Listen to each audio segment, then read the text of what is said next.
Doctor చిన్నబాబు గారు, మీరు చేసిన అనేక కాంప్లెక్స్ సర్జరీస్లో what was your most challenging one? చాలా ఉన్నాయండి. బట్ అంటే నేను చేసిన సర్జరీస్ కన్నా కూడా పేషెంట్స్ మరి ఎంతో గ్రిట్తో వాళ్ళు ఓవర్కమ్ అయ్యి వాళ్ళు దాన్ని అంటే ఆ యొక్క సర్జరీని ఫేస్ చేసి ఆ యొక్క కాంప్లికేషన్ లేకుండా బయటపడడం అనేది మోర్ సాటిస్ఫైయింగ్ అంటాను. ప్రతి సర్జికల్ ఆంకాలజిస్ట్ కూడా కాంప్లెక్స్ సర్జరీస్ చేయడానికి ట్రైన్ అయి ఉంటారు.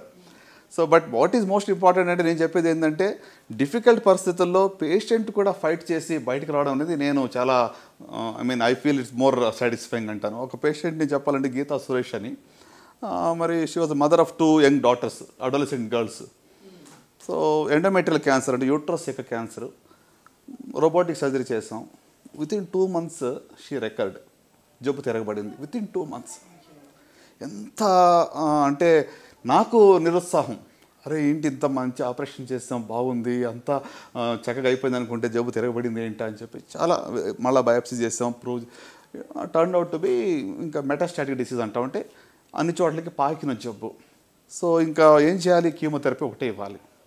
కానీ ఆ పేషెంట్ దగ్గరికి వచ్చి ఒకటే అడిగింది, డాక్టర్ గారు నా పిల్లలు పెళ్ళిని చేయగలనా అని అడిగింది. నేను ఒకటే చెప్పాను, నీకు విల్ పవర్ ఉండి నువ్వు హృదయంలో అంటే in your heart if you decide that you will beat this disease, నీ వల్ల నీకు సాధ్యమవుతుంది, మా వల్ల వీ హ్యావ్ ఫెయిల్డ్, కానీ నువ్వు సాధించగలవు అని చెప్పాను ఆమెకు. ఆమెకు ఫ్యామిలీ సపోర్ట్ ట్రెమెండస్, చాలా గొప్ప సపోర్ట్ అనమాట. అన్ని రకాలుగా అన్ని ఆల్టర్నేటివ్ మెడిసిన్స్ అన్నీ కూడా ట్రై చేశారు. చివరికి ఇప్పుడు ఆల్మోస్ట్ 12 సంవత్సరాలు అయింది. ఆమె కీమో కూడా మానేసినా కూడా she has beaten the disease. అంటే మేము 4వ స్టేజ్లో కంప్లీట్గా క్యూర్ అని చెప్పము, అలాంటిది today she is totally disease free. Amazing sir. అంటే it is not about just what I did, నేను చేసిన దాన్ని మాత్రమే కాకుండా పేషెంట్స్ కూడా ఆ యొక్క విల్ పవర్తో ఆ యొక్క స్ట్రాంగ్ హోప్తో వాళ్ళు ఫైట్ చేస్తే ఖచ్చితంగా చాలాసార్లు రిజల్ట్ అనేది పాజిటివ్గానే ఉంటుంది. ఐ డోంట్ సే అంటే నేను ప్రతి పేషెంట్ కూడా 100% నయమైపోతారు, ఎవరికి జబ్బు రాదు, లేకుంటే క్యాన్సర్ అనేది ఇంకా అసలు it won't take away life అని నేను చెప్పట్లేదు. Not all cases are successful, right? But at the same time there is hope which is real. అంటే ఇది రాసేసి ఒక డెత్ సెంటెన్స్ ఇస్తారు. నా దగ్గరికి వచ్చిన పేషెంట్స్ నా ముఖం ఎలా చూస్తారంటే వాళ్ళు చెప్తూ ఉంటారు, వెనక చెప్పొద్దు అని చెప్తూ ఉంటారు, వెనక సైక్ చేస్తూ ఉంటారు, ఆయనకు తెలియదు ఏం చెప్పొద్దు అంటే అంత భయం అనమాట. అది if I give a death sentence ఇంకెంతకాలం ఉంటాను ఏదో నేను రాస్తానంటే ఆ రకంగా భావిస్తూ ఉంటారు. సో ఐ థింక్ అది ఆ మైండ్ సెట్ మారాలి. మనం అర్లీగా డయాగ్నోస్ చేసుకున్నట్లయితే, కొంచెం ప్రివెంటివ్ స్టెప్స్ మీద మన యొక్క ఫోకస్ మనం పెట్టినట్టయితే I think there is real hope in this disease అనమాట. క్యాన్సర్ని బాగా జయించవచ్చు. ఎస్. సో ఆబ్వియస్లీ ఇప్పుడు కామన్ నాలెడ్జ్గా చాలామందికి ఇప్పుడు తెలిసిపోయింది సార్, ఒకటి సర్జికల్, ఇంకోటి కీమోథెరపీ, ఇంకోటి రేడియేషన్ ట్రీట్మెంట్స్ ఉంటాయి క్యాన్సర్కి అని చెప్పి. సో అన్నిటికీ సర్జరీలు ఉపయోగపడతాయా సార్? లేదండి, అంటే 3 మల్టీ డిసిప్లినరీ మేనేజ్మెంట్ అంటాం. యూజువల్గా సాలిడ్ ట్యూమర్స్ అంటే రొమ్ము క్యాన్సర్ కానివ్వండి, థైరాయిడ్ కానివ్వండి, లేకుంటే పెదపే కానీ, లంగ్స్లో కానీ, వీటిని సాలిడ్ ట్యూమర్స్ అంటాం. సో వీటిల్లో అర్లీ స్టేజ్లో మనం కనుక్కుంటే సర్జరీ చేస్తాం. స్టేజ్ 1 యూజువల్గా అర్లీ స్టేజ్లోనే సర్జరీ ఫస్ట్ చేస్తాం. సో ఒకవేళ జబ్బు లోకల్గా అడ్వాన్స్ అయినట్లయితే, లింఫ్ నోడ్స్ కానీ పాకినట్లయితే ఫస్ట్ కీమోథెరపీ ఇచ్చి దాన్ని డౌన్ స్టేజ్ చేసి తర్వాత సర్జరీ చేస్తాం. ఇన్ని వందల వేల సర్జరీలు చేసి ఇంత కీర్తి ప్రతిష్టలు మీకు, మొన్న కూడా ద్రౌపది ముర్ము గారితో, మీ ప్రెసిడెంట్ గారితో మీ ఫోటో చూసాం sir. It must be so fulfilling for you. అవునా, అంటే కమ్యూనిటీ వర్క్ అనేది కూడా I feel it's very close to my heart అండి. ఆ లెగసీ అనేది మా అమ్మ నుంచి నాకు వచ్చింది. అంటే she was a social worker. మా ఊర్లో ఎవరికి హాస్పిటల్కి ఎవరిని తీసుకుని వెళ్ళాలంటే తనే తీసుకుని వెళ్ళేది.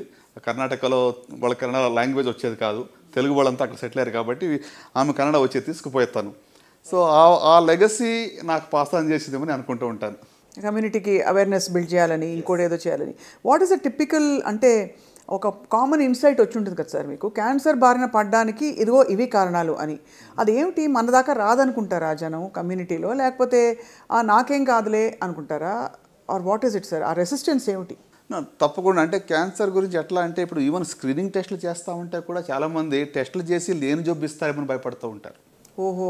మేము వాళ్ళిద్దరికి బస్సుల ద్వారా వెళ్ళి క్యాన్సర్ స్క్రీనింగ్ చేస్తాం, మెమోగ్రఫీ చేస్తాం, ప్యాప్స్మియర్ చేస్తామంటే అంతా మాకు బాగుంది, ఏమి లేని జబ్బు మీరు ఇస్తారని చెప్పి కూడా వాళ్ళు భయపడుతూ ఉంటారు. అంటే అపోహలు ఉన్నాయి, ఇంకా ప్రజల్లో యొక్క అంటే యాక్సెప్టెన్స్ లేదు, అవేర్నెస్ లేదు.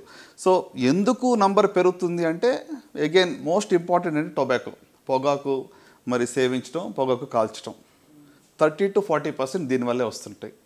కొన్ని ఇన్ఫెక్షన్స్ మీకు హెచ్పివి వైరస్ అని ఉంటుంది, హ్యూమన్ ప్యాపిలోమా. మన అందరికీ తెలుసు ఇట్స్ వన్ ప్రివెంటబుల్ క్యాన్సర్. మన జీవితకాలంలో ఈ క్యాన్సర్ లేకుండా చూడొచ్చు. కానీ ఎంతమంది హెచ్పి వ్యాక్సిన్ తీసుకున్నారు అంటే చాలా తక్కువ మంది. పాశ్చాత్య దేశాల్లో ఇట్స్ మ్యాండేటరీ వ్యాక్సినేషన్. అబ్బాయిలకు కూడా వ్యాక్సినేషన్ ఇస్తారు హెచ్పివిది, ఎందుకంటే head and neck oral cancers లేక కొన్ని వాట్స్ వస్తాయని చెప్పి మగవాళ్ళకు కూడా వ్యాక్సిన్ ఇస్తారు. సో మన దగ్గర ఈ యొక్క అవేర్నెస్ లేదు. సో ఇండియాలో నంబర్ 2 క్యాన్సర్ సర్వైకల్ క్యాన్సర్, గర్భాశయ ముఖద్వారపు క్యాన్సర్. సో కనుక ఇది ప్రివెంటబుల్ క్యాన్సర్ అన్న మనం ప్రివెంట్ చేస్తే ఎంతో మేలు చేసిన వాళ్ళు అవుతాం, మనకు మనం హెల్ప్ చేసుకునే వాళ్ళని నేను భావిస్తున్నాను.